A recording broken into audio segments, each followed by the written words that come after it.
Hi guys, it's me. Hope you're having a good Tuesday. Right now I'm at the Nigerian High Commission, as you can possibly see, and I am disgusted. I'm ashamed at the service, the treatment, the inefficiency, the lack of customer service. The whole system has broken down here. I came in January to renew a Nigerian passport, and I was informed that I should come at the end of the month. The collection date on my form says the 1st of February, and so obviously 4 weeks later you would expect that it'd be done because that's what is on the form. Now, on getting here, I was met by a security man who would not disclose his name or anything. Well, he claims he's not security, he just says he's a worker, and he said that my passport is not ready. He can't give me a definitive date. There was no check on any system to say that this was actually working, or when it would be. I've seen people here that have passports from November still waiting, and I'm calling Nigerians in the UK to actually make a stand. I will possibly later, I actually did do a recording of my experience inside and the frustration, but I'm calling on Nigerians. I'm going to put a petition or something together because Buhari is actually in the UK at the moment.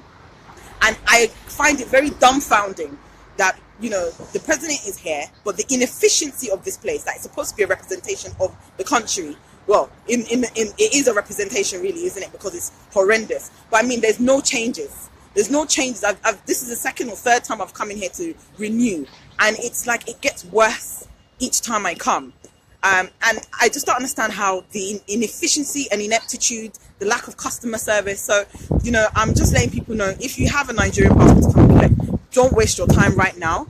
And it seems like you either have to bribe or get a 64-page passport. So I've been told, I've been informed, well, I've just seen a relative actually who was advised to get a 64-page passport in order to beat the system and obtain a passport quicker than normal. So he actually applied for his passport on the 17th of February, and actually today was able to get it because it was 64 page. So my advice is to Nigerians, get a 64-page passport to try and beat the system as possible. Unfortunately for me, I applied for a 32 because I was told that I couldn't apply for a 64 when I called, which took about 30 minutes on the phone to even get through to somebody anyway.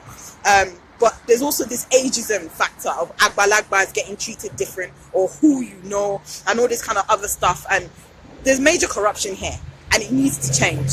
It has to change because we can't continue like this. There are parents with their children in there, frustrated. People that have children, they need to get around and travel. People have taken time off their jobs. There's no compensation or reimbursement for the travel that people are having to make to come down here. It is ridiculous. It is ridiculous. I mean, I'm coming from Luton, but I've met people coming from Kent. I've met people coming from Reading. This inefficiency has to stop. It is not right. It is not proper. And if you are lacking administration, if you are lacking operation skills, please, you are in the UK. You are surrounded by resources that can help you guys get your operations and your backsides together. It has to stop. It really does. This system has failed Nigerians, not only in Nigeria, but Nigerians outside of Nigeria. And I don't blame people for the lack of respect they have for the nation, the lack of respect they have for authority, because you are not for the people. You're not helping anybody. We are frustrated. Look, I live here, so I'm grateful. I don't have to suffer some things back in Nigeria. But the fact that I have a feeling of disgust and daunt whenever I have to come to this place, it shouldn't be so. I have an electronic passport, but yet I'm still having to come in physically to do some things. Surely you guys should have my details, my biometrics already that it doesn't require. Doing a British passport does not require all of this. So I'm just putting it out there, guys. If you have a passport that you're trying to get, don't waste your time. At least I think you should give it about another month after the collection date, or 2 months after the collection date, because the inefficiency here is actually terrible. And I'm just putting it out there. So, I wish you guys a great Tuesday. And we need to do something. It has to stop.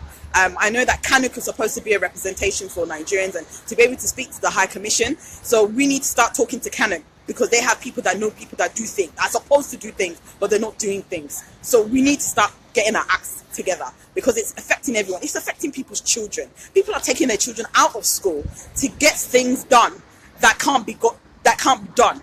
I mean, this is ridiculous. People are taking time off work to come here. Transportation fee. I mean, it's ridiculous. And if you are not able to provide a service. Do not take people's money. A Nigerian passport is more than a British passport, which is ridiculous. And then they take an extra £20 postal order fee, which nobody actually gives you reason as to what that postal order is for, which I've been told actually is to line their pockets. So are you telling me there's bribery operating in this place, and yet there's still inefficiency with that bribery? Come on, something's got to be done. Well, I wish you guys well. I'm going back to Luton to chill and write up my thoughts, because this is just absolutely ridiculous. Take care, guys.